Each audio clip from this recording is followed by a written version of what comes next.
नमस्ते दोस्तों। डर की दास्तान में आपका स्वागत है। एक शांत सा गांव, एक साधारण किसान, एक बैलगाड़ी और एक ऐसा रास्ता जहां रात के बाद कोई पहले जैसा वापस नहीं लौटा। मैं समझता था ये बस अफवाह है, लेकिन उस रात मैं खुद उस रास्ते पर चल पड़ा और फिर जो मैंने देखा वो आज भी मेरी रूह कांपा देता है। ये कहानी है मेरी, एक किसान की जो डर से लड़कर जिंदा लौटा। आप सुन रहे हैं डर की दास्तान, जहां हर कहानी सच्चाई से भी ज्यादा डरावनी होती है। तो शुरू करते हैं हमारी आज की कहानी। सूरज ढलने लगा था। रेगिस्तान की रेत पर उसकी आखिरी किरणें आग की तरह फैल रही थीं। पूरा दिन खेत में काम करने के बाद बदन टूट सा गया था। कंधों में दर्द था, हाथों में झंझनाहट और आंखों में नींद। मैं अपनी बैलगाड़ी पर बैठा हुआ धीरे धीरे घर की तरफ बढ़ रहा था। मेरे दोनों बैल, कालू और मोती, थके हुए कदमों से चल रहे थे। उनके गले में बंधी घंटियां हल्की हल्की आवाज कर रही थीं। छन छन छन। चारों तरफ सन्नाटा था। दूर दूर तक सिर्फ रेत, सूखे पेड़ और बुझता हुआ आसमान। मैंने गहरी सांस ली और मन ही मन कहा, बस थोड़ा और, फिर घर। धोरापुर मेरा छोटा सा गांव था। वहीं मेरी बीवी, बच्चे और बूढ़ी माँ मेरा इंतजार कर रहे होंगे। यही सोचकर मैं खुद को आगे बढ़ाता रहा। रास्ता मुझे अच्छे से याद था। रोज इसी से आता जाता था। दिन में ये रास्ता बिल्कुल सीधा और आसान लगता था, लेकिन शाम होते ही कुछ बदल जाता था। हवा ठंडी हो जाती, परछाइयां लंबी होने लगतीं और दिल में बिना वजह घबराहट होने लगती। उस दिन भी कुछ ऐसा ही हो रहा था। अचानक कालू रुक गया। मैं आगे झुका। अरे कालू, क्या हुआ? मैंने डंडा हल्का सा जमीन पर मारा, लेकिन वो नहीं चला। मोती भी बेचैन होकर पैर पटकने लगा। उसकी सांस तेज हो गई थी। मैंने सामने देखा। रास्ते पर हल्की सी धुंध फैल रही थी। मुझे अजीब लगा। अभी तो पूरी रात भी नहीं हुई थी। इतनी जल्दी धुंध कैसे? मैंने खुद से कहा। मैं बैलगाड़ी से उतर गया और धीरे धीरे आगे बढ़ा। जैसे ही मैं पास पहुंचा, मेरे कदम अपने आप रुक गए। वहां एक पुराना टूटा हुआ कुआं था, सूखा, काला और डरावना। मैं सन्न रह गया। मैं इस रास्ते से रोज गुजरता था। यहां कभी कोई कुआं नहीं था। ये यहां कब बना? मैंने बुदबुदाकर कहा। तभी कुएं के अंदर से हल्की सी आवाज आई। छप। मेरा दिल जोर से धड़का। पानी तो है नहीं, फिर ये आवाज कैसी? मैंने डरते डरते अंदर झांकने की कोशिश की। अंदर घना अंधेरा था। ऐसा अंधेरा जैसे कोई गहरी खाई हो। कुछ पल के लिए ऐसा लगा जैसे वो अंधेरा मुझे अपनी तरफ खींच रहा हो। मैं पीछे हट गया। तभी मुझे अपने कान के पास किसी की फुसफुसाहट सुनाई दी। रा, म, ला, ल। मेरे रोंगटे खड़े हो गए। मैं झट से पीछे मुड़ा। कोई नहीं था, सिर्फ सन्नाटा, हवा की हल्की आवाज और मेरे दिल की तेज धड़कन। मैं पागल हो रहा हूं क्या? मैंने खुद से कहा। शायद थकान की वजह से भ्रम हो रहा था। मैं जल्दी से वापस बैलगाड़ी पर चढ़ गया और बैलों को आगे बढ़ाया। लेकिन अब मन शांत नहीं था। दिल में एक अजीब सा डर बैठ चुका था, जैसे कोई मुझे देख रहा हो, जैसे मैं अकेला नहीं हूं, जैसे इस रास्ते पर मेरे साथ कुछ और भी चल रहा है। कुछ दूर आगे बढ़ने पर मुझे लगा कि रास्ता बदला हुआ है। पेड़ अलग लग रहे थे। रेत के टीले भी वैसे नहीं थे जैसे रोज होते थे। मैं घबरा गया। गलत रास्ते पर तो नहीं आ गया? मैंने पीछे देखा। पीछे सब कुछ धुंध में गायब हो चुका था। आगे देखा। वहां एक बड़ा सा पीपल का पेड़ खड़ा था, सूखा, काला और डरावना। उसके नीचे कोई बैठा था, एक इंसानी आकृति, सिर झुका हुआ, लंबे बिखरे बाल, सफेद कपड़े। मेरा गला सूख गया। मैंने डरते हुए आवाज दी, कौन है वहां? कोई जवाब नहीं आया। बैल रुक गए। अब वो आगे बढ़ने को तैयार नहीं थे। मैंने फिर हिम्मत करके कहा, भाई, रास्ता बता दो, गांव धोरापुर किधर है? तभी वो आकृति धीरे धीरे खड़ी हुई और मेरी तरफ मुड़ी। मुझे उसका चेहरा साफ नहीं दिखा, बस उसकी आंखें दिखीं, काली, बहुत काली। और फिर एक टूटी हुई आवाज आई, वापस मत जा। मेरी सांस रुक गई। क्यों? मैं कांपते हुए बोला, लेकिन कोई जवाब नहीं आया। अगले ही पल वो गायब हो गई, जैसे कभी थी ही नहीं। पीपल का पेड़ भी सामान्य लगने लगा। मैं पसीने से भीग चुका था। हाथ कांप रहे थे, पैर सुन्न हो गए थे। मैंने बिना सोचे बैलगाड़ी मोड़ दी और बैलों को तेज चलाया। मेरे दिमाग में बस एक ही बात थी, घर पहुंचना है, किसी भी तरह घर पहुंचना है। लेकिन मुझे नहीं पता था, ये तो बस शुरुआत थी। असली डर अभी बाकी था। मैं बैलगाड़ी को जितना तेज चला सकता था चला रहा था। कालू और मोती हाँफ रहे थे। उनकी सांसें अब साफ सुनाई दे रही थीं।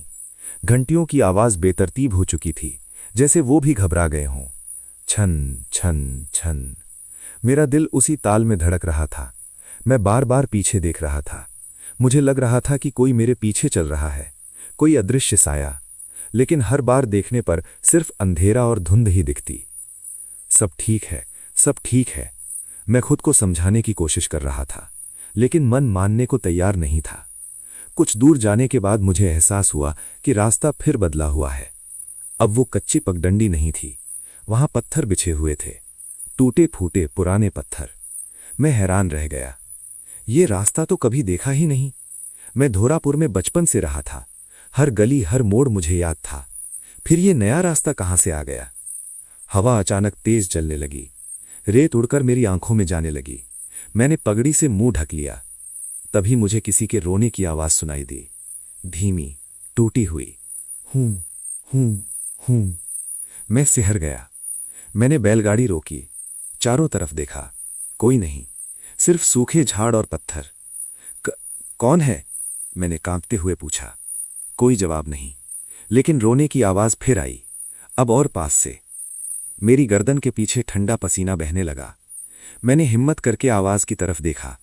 थोड़ी दूर पर एक औरत बैठी थी, जमीन पर, घुटनों को सीने से लगाए, सिर झुकाए, बाल चेहरे पर गिरे हुए, सफेद साड़ी, वही सफेदी जैसी उस आकृति की थी। मेरा दिल डूब गया। ये कौन है इस वक्त यहां? मैं चाहता तो वहां से भाग जाता, लेकिन गांव का आदमी था, दिल में इंसानियत अभी जिंदा थी। मैं धीरे धीरे नीचे उतरा। बहन, क्या हुआ? इस वक्त यहां क्यों बैठी हो? वो नहीं बोली, बस रोती रही। हूं हूं हूं। मैं 2 कदम और आगे बढ़ा। बहन, रात होने वाली है, घर चलो, रास्ता भटक गई हो क्या? तभी उसने धीरे से सिर उठाया, और जैसे ही मैंने उसका चेहरा देखा, मेरी चीख निकलते निकलते रह गई।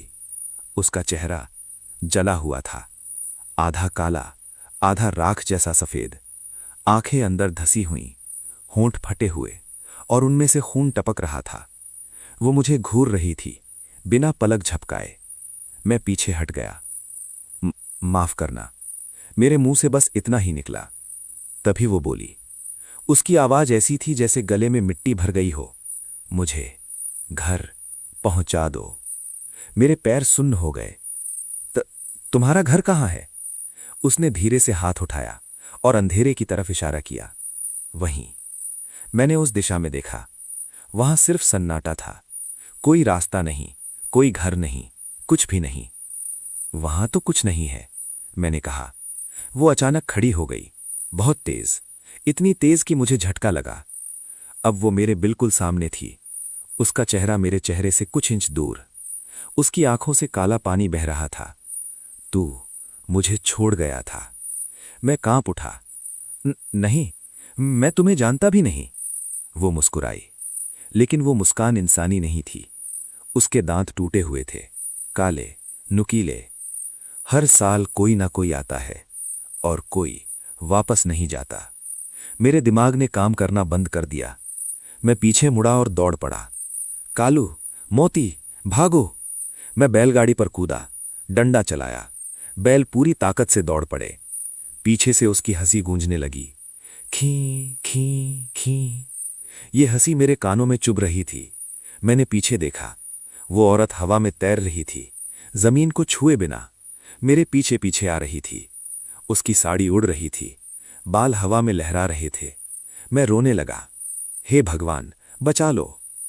अचानक रास्ते पर एक पत्थर आया, बैल फिसले, बैलगाड़ी झटके से रुकी। मैं आगे गिर पड़ा, मेरा सिर जमीन से टकराया, आंखों के सामने अंधेरा छा गया। बेहोश होने से पहले मुझे किसी की ठंडी उंगलियां अपने गाल पर महसूस हुईं, और एक फुसफुसाहट, अब तू मेरा है। फिर सब कुछ काला हो गया। मुझे नहीं पता मैं कितनी देर बेहोश रहा। जब होश आया तो सबसे पहले मुझे अपने सिर में तेज दर्द महसूस हुआ। ऐसा लग रहा था जैसे किसी ने हथौड़ा मार दिया हो। मैं कराह उठा। हाय राम। आंखें खोलने की कोशिश की, लेकिन पलकों में जैसे वजन बंधा हुआ था। थोड़ी देर बाद जब आंखें खुलीं तो सामने सिर्फ धुंधली सी रोशनी दिखाई दी। मैंने करवट बदलने की कोशिश की, तभी मुझे एहसास हुआ मैं जमीन पर नहीं था। मैं किसी चारपाई पर लेटा हुआ था। पुरानी चरमराती हुई चारपाई। नीचे से रस्सियों की आवाज आ रही थी, किर किर किर। मेरे दिल की धड़कन तेज हो गई। मैं यहां कैसे पहुंचा? मैंने इधर उधर देखा। मैं किसी छोटे से कमरे में था। मिट्टी की दीवारें, छत से लटका हुआ एक पुराना लालटेन। उसकी हल्की पीली रोशनी पूरे कमरे को डरावना बना रही थी। हवा में अजीब सी गंध थी, जली हुई लकड़ी और सड़ी मिट्टी की मिलीजुली बदबू। मेरा गला सूख गया। ये कौन सा घर है? मैं उठकर बैठने की कोशिश करने लगा, लेकिन तभी मुझे अपने हाथों में दर्द महसूस हुआ। मैंने देखा मेरे दोनों हाथों पर पट्टियां बंधी हुई थीं। सिर पर भी कपड़ा बंधा था। किसी ने मेरी मरहम पट्टी की थी। तो किसी ने मुझे बचाया। थोड़ी राहत मिली, लेकिन डर अभी भी था, क्योंकि मुझे याद था वो औरत, उसकी आंखें, उसकी आवाज, उसकी हंसी मेरे कानों में अब भी गूंज रही थी। तभी दरवाजे के बाहर से कदमों की आवाज आई। धप धप धप। मैं चौकन्ना हो गया। दरवाजा धीरे से खुला। चर। अंदर एक बूढ़ा आदमी आया। सफेद दाढ़ी, झुका हुआ बदन, लाठी के सहारे चलता हुआ। उसकी आंखें गहरी और उदास थीं। उसने मुझे देखा और धीरे से बोला, होश आ गया बेटा। मैं हड़बड़ा गया। हाँ बाबा, मैं कहाँ हूं? वो पास आकर चारपाई के किनारे बैठ गया। तू हमारे ढानी में है, धोरापुर से थोड़ा बाहर। हमने तुझे बेहोश पड़ा देखा था रास्ते में। मेरे दिमाग में सवालों की लाइन लग गई। बाबा, मेरे बैल, मेरी गाड़ी? वो कुछ पल चुप रहा, फिर बोला, बैल बाहर बंधे हैं, जिंदा हैं। गाड़ी भी मिल गई थी। मेरी जान में जान आई। धन्यवाद बाबा। मैंने राहत की सांस ली। फिर धीरे से पूछा, बाबा, वहां रास्ते में कोई औरत थी? मेरी आवाज कांप गई। वो बूढ़ा अचानक गंभीर हो गया। उसकी आंखों में डर उतर आया। तूने उसे देख लिया? सच में? मैं सन्न रह गया। तो वो सच में थी? वो उठ खड़ा हुआ, दरवाजा बंद किया, फिर धीमी आवाज में बोला, बेटा, ये बात बाहर किसी से मत कहना। जो तूने देखा वो इंसान नहीं थी। मेरे शरीर में सिहरन दौड़ गई। फिर वो क्या थी? वो मेरे और पास आ गया और फुसफुसाकर बोला, वो है चंपा, इस रास्ते की आत्मा। मेरा दिल धक से रह गया। आत्मा? कैसी आत्मा? वो गहरी सांस लेकर बोला, बहुत साल पहले की बात है। वो भी इसी रास्ते से बैलगाड़ी में जाया करती थी, अपने पति के साथ। मैं ध्यान से सुनने लगा। कमरे में सन्नाटा छा गया, बस लालटेन की हल्की आवाज, फट फट। एक रात उसका पति शराब पीकर गाड़ी चला रहा था। गाड़ी पलट गई। वो कुएं में गिर गई, जिंदा जल गई। मेरी रीढ़ में झुरझुरी दौड़ गई। जल गई? वो सिर हिलाने लगा। हाँ, उसकी चीखें 3 दिन तक सुनाई दी थीं, लेकिन कोई बचाने नहीं गया। सब डर गए थे। मेरी आंखों के सामने वही जला हुआ चेहरा घूम गया। और फिर? मैंने धीरे से पूछा। बूढ़े ने मेरी आंखों में देखा। फिर वो मर गई, लेकिन उसकी आत्मा यहीं रह गई। हर साल फसल के समय वो किसी न किसी को रोक लेती है, जो उसके रास्ते से गुजरता है। मैं घबरा गया। तो मैं कैसे बच गया? वो उदास होकर बोला, शायद तेरा वक्त अभी बाकी है, या फिर। वो रुक गया। या फिर उसने अभी छोड़ा है। मेरे दिल की धड़कन तेज हो गई। अभी छोड़ा है मतलब? वो खिड़की की तरफ देखने लगा। बाहर अंधेरा गहरा हो चुका था। मतलब बेटा, वो एक बार दिख जाए तो पीछा नहीं छोड़ती। वो फिर आएगी। मेरे मुंह से आवाज नहीं निकली। मैं बस उसे घूरता रह गया। तभी बाहर से हवा के साथ एक जानी पहचानी आवाज आई, खी खी खी। वही डरावनी हंसी। कमरे की दीवारें जैसे कांप उठीं। बूढ़ा आदमी फुसफुसाया, हे भगवान, वो आ गई। और उसी पल लालटेन बुझ गई। पूरा कमरा अंधेरे में डूब गया। कमरे में अचानक पूरा अंधेरा छा गया। लालटेन बुझते ही ऐसा लगा जैसे किसी ने मेरी आंखों पर पट्टी बांध दी हो। कुछ भी दिखाई नहीं दे रहा था, बस दिल की धड़कन, धक धक धक, इतनी तेज कि मुझे लग रहा था कि बाहर से भी सुनाई दे रही होगी। मैंने घबरा कर कहा, बाबा आप हो ना? कोई जवाब नहीं आया। मैंने हाथ आगे बढ़ाया। चारपाई की रस्सियां मिली। फिर हवा में कुछ ठंडा सा लगा, जैसे कोई पास खड़ा हो। मेरी सांस रुक गई। कौन है? मैंने कांपते हुए पूछा। तभी मेरे कान के पास वही जानी पहचानी आवाज आई, राम लाल लाल। मेरा खून जम गया। ये वही आवाज थी जो कुएं के पास सुनी थी। मैं पीछे सरकने लगा। चारपाई की रस्सियां चुभने लगी। तभी मुझे किसी के बाल मेरे गाल पर छूते हुए महसूस हुए, गीले, ठंडे, बदबूदार। मैं चीख पड़ा, मत आओ, दूर रहो। अचानक दरवाजा जोर से खुला। धड़ाम। रोशनी अंदर घुस आई। एक टॉर्च की तेज किरण। मेरी आंखें चौंधे आ गईं। रामलाल, होश में रहो। ये थी आवाज मेरे पड़ोसी हरिया की। उसके पीछे 2-3 और लोग थे, सबके हाथ में टॉर्च और लाठियां। कमरा फिर से दिखाई देने लगा। मैं हाँफ रहा था, पसीने से भीग चुका था। वो यहां थी, मैंने कांपते हुए कहा। हरिया ने मुझे पकड़ लिया। कौन? यहां कोई नहीं है। मैंने चारों तरफ देखा। वो औरत नहीं थी, बूढ़ा भी नहीं था। कमरा खाली था, सिर्फ मैं और मेरी डर से कांपती सांसें। बाबा कहाँ गए? मैंने पूछा। हरिया चुप हो गया। उसने दूसरों की तरफ देखा, फिर धीरे से बोला, कौन बाबा? ये ढाणी तो सालों से खाली पड़ी है। मेरे पैरों तले जमीन खिसक गई। क्या मतलब? मैं उनसे अभी बात कर रहा था, उन्होंने ही पट्टी बांधी। हरिया ने गंभीर होकर कहा, रामलाल, यहां कोई नहीं रहता, पिछले 10 साल से। यहां जो बूढ़ा रहता था वो भी इसी चंपा के चक्कर में मर गया। मेरे मुंह से आवाज नहीं निकली। मेरे दिमाग में सब घूमने लगा। तो फिर जिससे मैं बात कर रहा था वो कौन था? हरिया ने मुझे सहारा देकर उठाया। चल, तुझे गांव ले चलते हैं, यहां रहना ठीक नहीं। मैंने विरोध नहीं किया। मेरी हिम्मत टूट चुकी थी। हम बाहर निकले। रात और गहरी हो चुकी थी। आसमान पर बादल छाए हुए थे। चांद भी नहीं दिख रहा था। बैल बंधे हुए थे, लेकिन अजीब बात यह थी कि वो कांप रहे थे, जैसे कुछ देख रहे हों। मैंने उनकी तरफ देखा और उसी दिशा में मेरी नजर भी चली गई। थोड़ी दूर अंधेरे में वो खड़ी थी। सफेद साड़ी, खुले बाल, जला हुआ चेहरा। वो मुझे देख रही थी, मुस्कुरा रही थी। किसी और को दिखाई नहीं दे रही थी, सिर्फ मुझे। मैंने हरिया का हाथ कस के पकड़ लिया। वो वहां है। हरिया ने उधर देखा। कहां? कुछ नहीं है।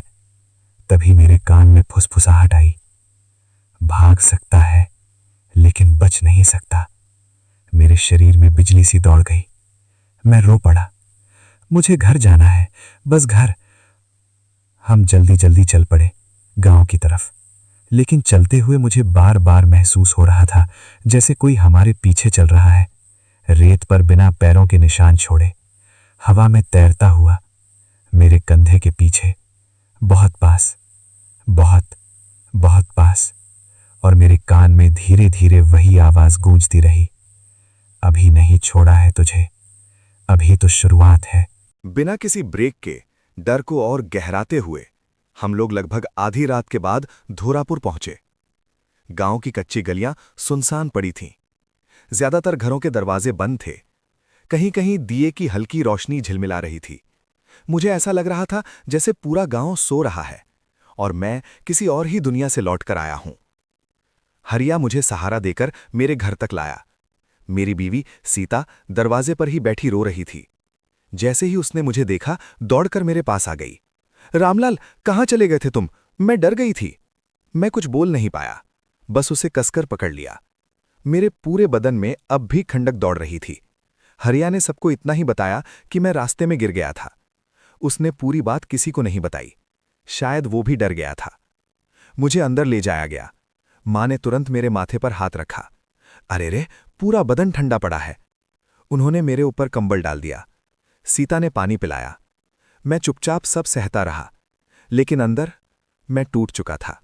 बार बार मेरी आंखों के सामने वही चेहरा आ जाता, जली हुई त्वचा, काली आंखें, वो मुस्कान। उस रात मैं सो नहीं पाया। जैसे ही आंख बंद करता, मुझे लगता कोई मेरे सिरहाने खड़ी है। मैं पसीने में भीग जाता। कभी कभी लगता कोई मेरा नाम पुकार रहा है, रा, माँ, ला। मैं उठकर बैठ जाता। कमरे में अंधेरा, सब सो रहे होते, लेकिन मुझे यकीन था मैं अकेला नहीं हूं। सुबह हुई, मुर्गे की बांग सुनाई दी। तब जाकर मेरी आंख लगी, लेकिन कुछ ही देर में माँ ने जगा दिया। बेटा चल उठ, तबीयत ठीक नहीं लग रही। मैं उठा, शीशे में देखा। मेरा चेहरा पीला पड़ चुका था, आंखों के नीचे काले घेरे, जैसे मैं कई दिनों से सोया ही ना हो। मैंने खेत जाने की कोशिश की, सोचा काम में मन लगाऊंगा तो सब भूल जाऊंगा। लेकिन जैसे ही बैलगाड़ी के पास पहुंचा, मेरे हाथ कांपने लगे। कालू और मोती मुझे देखकर घबरा गए, रस्सी खींचने लगे, जैसे मुझे रोक रहे हों। क्या हुआ तुम दोनों को? मैंने प्यार से कहा, लेकिन अंदर से डर बढ़ता जा रहा था। मैं गाड़ी लेकर निकला। गांव से थोड़ा बाहर पहुंचा ही था कि मुझे पीछे से किसी के चलने की आवाज आई। चर चर, रेत पर कदमों की। मैं रुका, पीछे देखा, कोई नहीं। मैं आगे बढ़ा, फिर वही आवाज, अब और पास से। मेरी गर्दन के बाल खड़े हो गए। कौन है? मैंने गुस्से में कहा। सन्नाटा, बस हवा। मैं खेत तक किसी तरह पहुंचा, काम करने लगा, लेकिन मन नहीं लग रहा था। बार बार लगता कोई मुझे घूर रहा है। दोपहर के समय मैं पेड़ के नीचे बैठा, रोटी निकालकर खाने लगा। तभी मुझे लगा सामने छाया में कोई खड़ा है। मैंने ऊपर देखा, वो थी, पीपल के पेड़ के नीचे, सफेद साड़ी, खुली बाल। वो मुझे देख रही थी, दिन की रोशनी में भी। मेरे हाथ से रोटी गिर गई। तू यहां भी? मेरे मुंह से निकल गया। वो धीरे धीरे मेरी तरफ बढ़ने लगी। उसके कदम जमीन पर नहीं पड़ रहे थे। मैं पीछे हटने लगा। दिल जोर जोर से धड़कने लगा। मुझे छोड़ दे, मैं गिड़गिड़ाया। वो रुकी और पहली बार साफ बोली, तू चुना गया है। मेरे दिमाग ने काम करना बंद कर दिया। किस लिए? मैंने कांपते हुए पूछा। उसकी आवाज हवा में गूंजी, मुझे मुक्ति दिलाने के लिए। इतना कहकर वो गायब हो गई। मैं वहीं जमीन पर बैठ गया, पसीने से लथपथ। मेरे सामने अब एक ही सवाल था, मुझे क्यों? और अगर मैं नहीं माना तो मेरे परिवार का क्या होगा? मैं खेत से सीधे घर नहीं गया। मेरे पैर अपने आप गांव के मंदिर की तरफ मुड़ गए। दिल में बस एक ही बात घूम रही थी, मुझे इसका सच जानना ही होगा। अगर सच में वो आत्मा मुझे नहीं छोड़ेगी तो या तो मैं लड़ूंगा या फिर धीरे धीरे मर जाऊंगा। मंदिर धोरापुर के पुराने हिस्से में था, पीपल और बरगद के बीच बना हुआ, सैकड़ों साल पुराना। लोग कहते थे वहां कई पीढ़ियों से पूजा होती आ रही है। मैं अंदर गया, घंटी बजाई, टिन टिन टिन, आवाज गूंजी। थोड़ी देर बाद पंडित जी बाहर आए, पतले से आदमी, सफेद धोती, माथे पर चंदन। उन्होंने मुझे देखा तो चौंक गए। अरे रामलाल, तू इतना पीला क्यों पड़ गया है? मैंने बिना भूमिका के सब बता दिया। कुएं की आवाज, सफेद औरत, बूढ़ा आदमी, उसकी हंसी, खेत में दिखना, सब कुछ। पंडित जी की शक्ल धीरे धीरे गंभीर होती गई। उन्होंने दरवाजा बंद कर दिया और धीमी आवाज में बोले, ये बात बाहर किसी को मत बताना। जो तू झेल रहा है वो साधारण नहीं है। मेरा दिल बैठ गया। तो सच में वो आत्मा है? उन्होंने सिर हिलाया। हाँ, और वो कोई मामूली आत्मा नहीं, वो अधूरी आत्मा है जिसे मुक्ति नहीं मिली। मैंने घबराकर पूछा, मुझसे क्या चाहती है? पंडित जी ने गहरी सांस ली। वो तुझसे अपनी कहानी पूरी करवाना चाहती है जो अधूरी रह गई। उन्होंने मुझे पास बिठाया और बताने लगे, बहुत साल पहले चंपा इसी गांव की सबसे खुश लड़की थी। उसकी शादी पास के गांव में हुई थी। उसका पति जुआरी और शराबी था। हर रात झगड़ा, मारपीट। एक दिन वो उसे जबरदस्ती बैलगाड़ी में बिठाकर ले जा रहा था। रास्ते में उसी कुएं के पास झगड़ा हुआ। गाड़ी पलटी, चंपा गिर गई। कपड़े में लगी आग से वो जलती रही। पति डरकर भाग गया।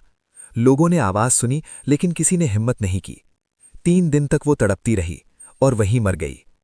मरते वक्त उसने कसम खाई थी। पंडित जी बोले कि जो भी उस रास्ते से जाएगा वो उसे चैन से नहीं जीने देगी। मेरे शरीर में सिहरन दौड़ गई। तो उसका पीछा कैसे छूटेगा? पंडित जी कुछ देर चुप रहे, फिर बोले, एक ही तरीका है, तुझे उसे मुक्ति दिलानी होगी। उसकी अस्थियां, उसकी यादें और उसका सच सबको सामने लाना होगा, और वो भी उसी रात, अमावस्या की रात। मेरे मुंह से निकला, अमावस्या मतलब आज? पंडित जी ने मेरी आंखों में देखा। हां, आज रात। आज ही? मैं अकेला कैसे जाऊंगा? पंडित जी ने सिर हिलाया। वो सिर्फ तुझे ही दिखती है, क्योंकि उसने तुझे चुना है। उन्होंने मुझे एक छोटा सा ताबीज दिया और कुछ भस्म। इसे पहन लेना और कुएं के पास जाकर उसका नाम लेकर सच बोलना। डर मत, वरना वो तुझे तोड़ देगी। मैंने कांपते हाथों से ताबीज पहना। अगर मैं न गया तो? पंडित जी की आवाज भारी हो गई। तो धीरे धीरे वो तेरे परिवार तक पहुंच जाएगी। मेरे दिमाग में सीता और मां का चेहरा आ गया। मैंने दांत भींच लिए। मैं जाऊंगा। शाम ढलने लगी। आसमान लाल हो गया।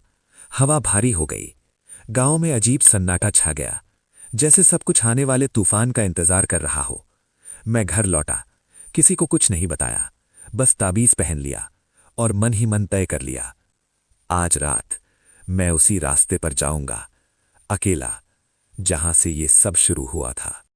शाम होते ही मेरे दिल की धड़कन तेज होने लगी। आसमान पर धीरे धीरे अंधेरा फैल रहा था। आज अमावस्या थी। चांद कहीं नहीं था। पूरा आसमान काले कपड़े से ढका हुआ लग रहा था। घर में मां पूजा की तैयारी कर रही थीं। सीता रसोई में थीं। बच्चे सो चुके थे। सब कुछ बिल्कुल सामान्य था। बस मैं अंदर से टूट रहा था। मेरे गले में पंडित जी का दिया हुआ तावीज लटक रहा था। वो बार बार मेरी छाती से टकरा रहा था, जैसे मुझे याद दिला रहा हो, अब पीछे नहीं हट सकता। मैंने धीरे से बाहर जाने की तैयारी की।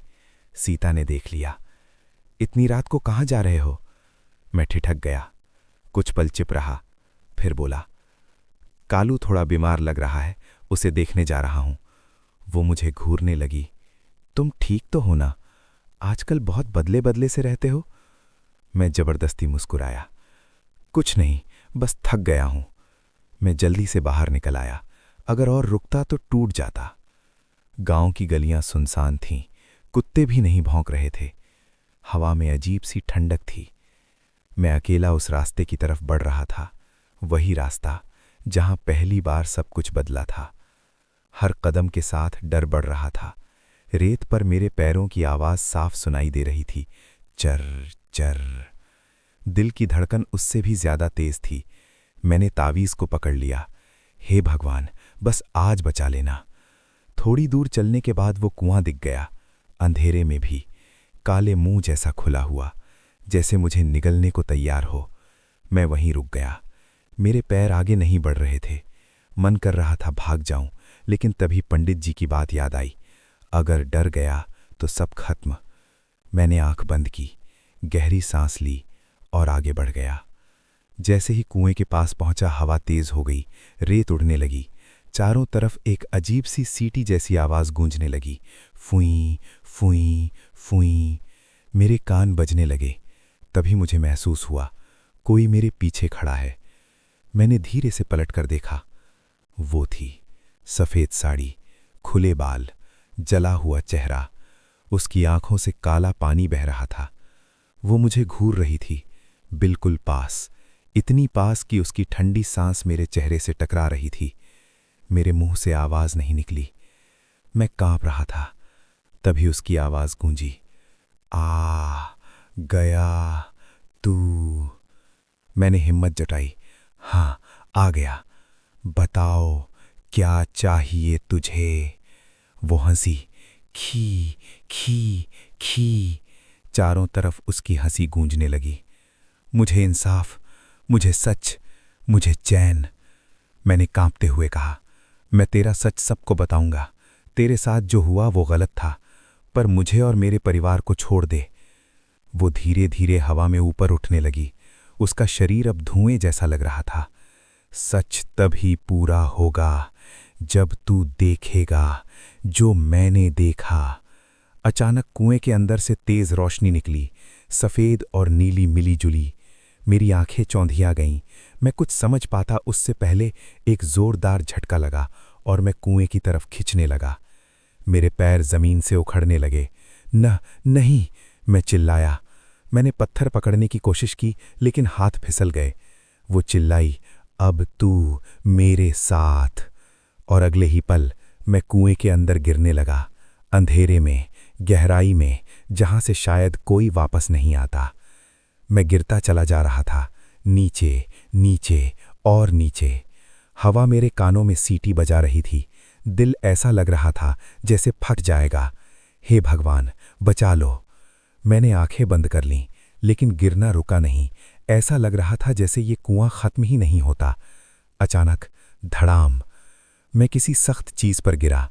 पूरे शरीर में बिजली सी दौड़ गई। मेरी चीख निकल गई। आह! कुछ पल तक मैं हिल भी नहीं पाया। सांस लेना मुश्किल हो रहा था, सीना जल रहा था। धीरे धीरे जब होश संभाला तो मैंने आंखें खोलीं। मैं कुएं के अंदर था, लेकिन वो वैसा नहीं था जैसा मैंने सोचा था। वहां पानी नहीं था, कीचड़ नहीं था, बल्कि एक अजीब सी दुनिया थी। चारों तरफ धुंध, नीली सी रोशनी, जैसे मैं किसी सपने में आ गया हूं। जमीन ठंडी थी, पत्थर चमक रहे थे, हवा में जलने की बदबू थी। मैं कांपते हुए खड़ा हुआ। ये कहां आ गया मैं?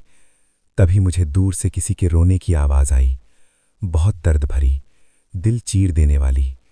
बचा लो, कोई है? मेरा दिल बैठ गया।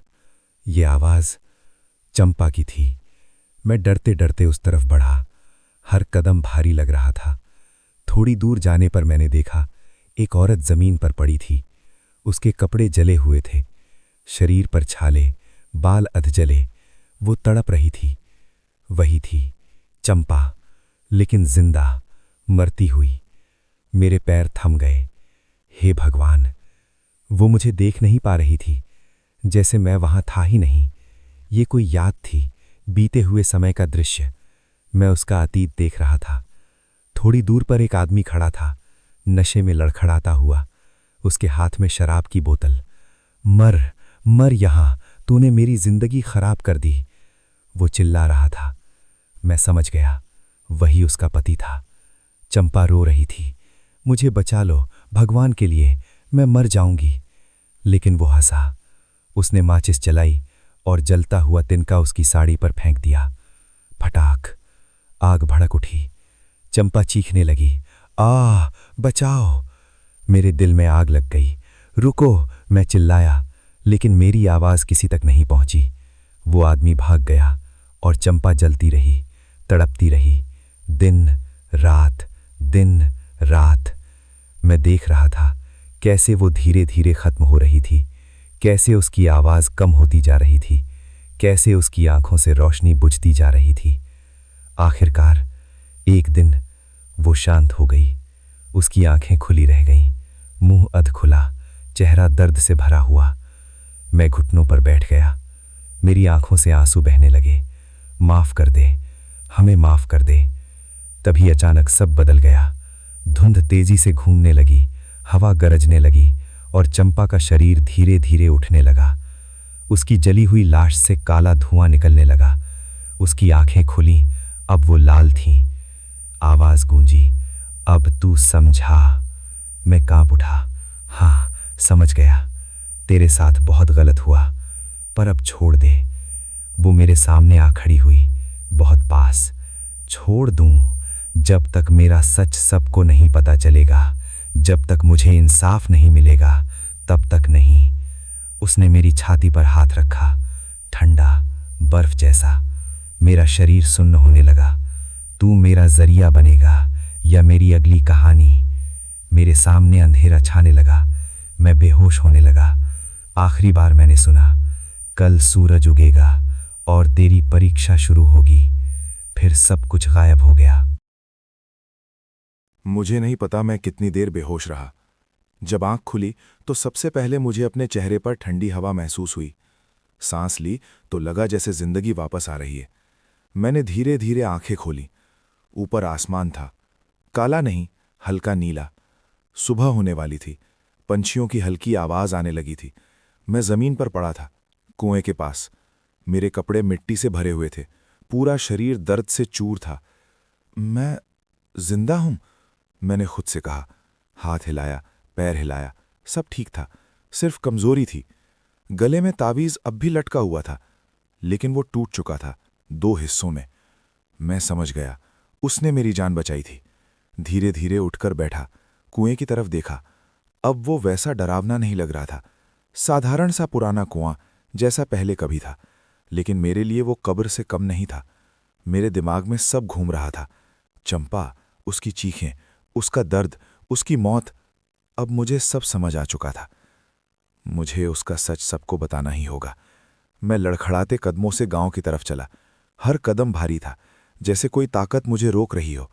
रास्ते में कई बार लगा कोई पीछे है, लेकिन मुड़कर देखा तो कोई नहीं था। गांव पहुंचा तो लोग जाग चुके थे। दूध वाले, चरवाहे, औरतें पानी भरने जा रही थीं। सब मुझे देखकर चौंक गए। अरे रामलाल, ये हालत कैसे हो गई? मैं बिना रुके सीधा चौपाल की तरफ गया, जहां गांव के बुजुर्ग बैठते थे। थोड़ी देर में लोग इकट्ठा होने लगे। हरिया भी आ गया, पंडित जी भी बुला लिए गए। सब मुझे घूर रहे थे। मैंने कांपती आवाज में बोलना शुरू किया। मैं कल रात कुएं के पास गया था। फिर मैंने सब बता दिया, एक एक बात, कुएं का सच, चंपा की कहानी, उसका पति, उसकी मौत, उसकी आत्मा। कोई हंसा नहीं, कोई मजाक नहीं उड़ाया। सब चुप थे, क्योंकि कई बुजुर्गों की आंखों में आंसू थे। एक बूढ़े ने कहा, हाँ, ये सच है, हम सब जानते थे, लेकिन डर के मारे चुप रहे। मेरे दिल में गुस्सा भर गया। आप सबकी चुप्पी ने उसे मार दिया। मेरी आवाज कांप रही थी, और आज तक वो भटक रही है। सबके सिर झुक गए। पंडित जी बोले, अब समय आ गया है उसकी आत्मा को शांति देने का। तय हुआ कि उसी दिन शाम को कुएं के पास पूजा होगी, हवन होगा, और चंपा का नाम लेकर उसकी आत्मा को विदा किया जाएगा। पूरा गांव इकट्ठा होगा। मैं भी जाऊंगा, डरते हुए, लेकिन मजबूर, क्योंकि अब ये मेरी जिम्मेदारी थी। शाम होने लगी, सूरज ढल रहा था, वही लाल रंग जैसा उस पहली शाम था। मेरा दिल बैठने लगा, क्योंकि मुझे पता था असली परीक्षा अभी बाकी है। शाम होते ही पूरा गांव कुएं के पास इकट्ठा होने लगा। औरतें दिए लेकर आईं, बुजुर्ग अगरबत्ती, पंडित जी हवन की सामग्री। चारों तरफ हल्की रोशनी फैल गई। अंधेरा अब उतना गहरा नहीं था, लेकिन मेरे दिल में अब भी तूफान मचा हुआ था। मैं कुएं के पास खड़ा था, सबसे आगे। मेरे पैर कांप रहे थे। सीता दूर खड़ी मुझे देख रही थी। उसकी आंखों में डर भी था और भरोसा भी। पंडित जी ने पूजा शुरू की। मंत्र गूंजने लगे, ओम नमः शिवाय, ओम शांति शांति शांति। हवन की आग जल उठी, धुआं ऊपर उठने लगा। हवा अचानक ठंडी हो गई, दिए कांपने लगे। लोगों ने एक दूसरे का हाथ पकड़ लिया। तभी कुएं के अंदर से आवाज आई, रा म ला ल। मेरा दिल थक से रह गया। लोगों ने भी सुना। अब सबका चेहरा सफेद पड़ गया। कुएं से सफेद धुआं निकलने लगा। धीरे धीरे वो आकार लेने लगा, और फिर वो सामने थी, चंपा। पहले से अलग। अब उसका चेहरा उतना जला हुआ नहीं था। आंखों में दर्द था, गुस्सा नहीं। वो हवा में तैर रही थी। पूरा गांव सन्न, कोई बोल नहीं पा रहा था। मैंने हिम्मत करके आगे कदम बढ़ाया। चंपा, मेरी आवाज कांप रही थी, हम सब जानते हैं कि तेरे साथ गलत हुआ। हम कायर थे, हमने तुझे बचाया नहीं। हमें माफ कर दे। मेरे पीछे से कई आवाजें आईं, हमें माफ कर दे बेटी, हमसे गलती हो गई। लोग रोने लगे। चंपा ने सबको देखा। उसकी आंखों से आंसू बहे, काले नहीं, साफ पानी जैसे। मैं अकेली थी, बहुत डरी हुई, बहुत दर्द में। उसकी आवाज अब नरम थी। किसी ने मेरी आवाज नहीं सुनी। मेरा दिल फटने लगा। मैं बोला, अब सब सुन रहे हैं, अब तुझे न्याय मिलेगा। पंडित जी ने ऊंची आवाज में मंत्र पढ़ा। हवन की आग तेज हो गई। रोशनी फैलने लगी। मैंने आगे बढ़कर कहा, मैं वादा करता हूं, तेरे पति की सच्चाई सबके सामने आएगी, तेरा नाम साफ होगा, तेरे लिए मंदिर बनेगा, तेरी कहानी कभी नहीं भूली जाएगी। चंपा मुझे देखने लगी काफी देर तक, फिर धीरे से बोली, तू अच्छा इंसान है, इसलिए मैंने तुझे चुना। उसके चेहरे पर हल्की सी मुस्कान आई, पहली बार इंसानी मुस्कान। हवा शांत होने लगी, धुआं हल्का पड़ गया। चंपा का शरीर धीरे धीरे रोशनी में बदलने लगा। वो ऊपर की तरफ उठने लगी। जाते जाते उसने आखिरी बार कहा, अब मैं आज़ाद हूं। और फिर वो गायब हो गई। कुएं से एक हल्की सी रोशनी निकली और सब खत्म। पूरा माहौल शांत, पक्षियों की आवाज, हवा की सरसराहट। लोग जमीन पर बैठ गए, कुछ रो रहे थे, कुछ भगवान को धन्यवाद दे रहे थे। मैं वहीं खड़ा था, थका हुआ, खाली सा, लेकिन जिंदा। सीता दौड़कर मेरे पास आई, मुझे गले लगा लिया। तुम वापस आ गए, उसने रोते हुए कहा। मैंने उसकी पीठ थपथपाई। हाँ, वापस आ गया। कुछ दिनों बाद गांव ने सच में चंपा के नाम का छोटा सा मंदिर बनाया। उस रास्ते को पक्का करवाया, कुएं को बंद कर दिया गया। अब कोई वहां रात में नहीं जाता। और मैं फिर से खेतों में काम करता हूं, बैलगाड़ी चलाता हूं, अपने परिवार के साथ हंसता हूं। लेकिन आज भी जब कभी उस रास्ते से गुजरता हूं तो मन ही मन कहता हूं, चंपा, अब जहां भी हो शांति में रहना। और मुझे लगता है कहीं दूर से कोई दुआ दे रहा है। उस रात मैंने मौत को बहुत पास से देखा था। हर कदम पर लगा, अब सब खत्म। लेकिन शायद किस्मत को कुछ और मंजूर था। जिस आत्मा ने मुझे डराया, उसी ने मुझे इंसानियत का मतलब भी सिखाया। ये सिर्फ डर की कहानी नहीं थी, ये थी एक बेगुनाह की पुकार। अगर ये कहानी आपको छू गई हो तो वीडियो को लाइक करें, चैनल को सब्सक्राइब करें और जुड़े रहें डर की दास्तान के साथ, क्योंकि यहाँ हर कहानी दिल और रूह तक उतर जाती है।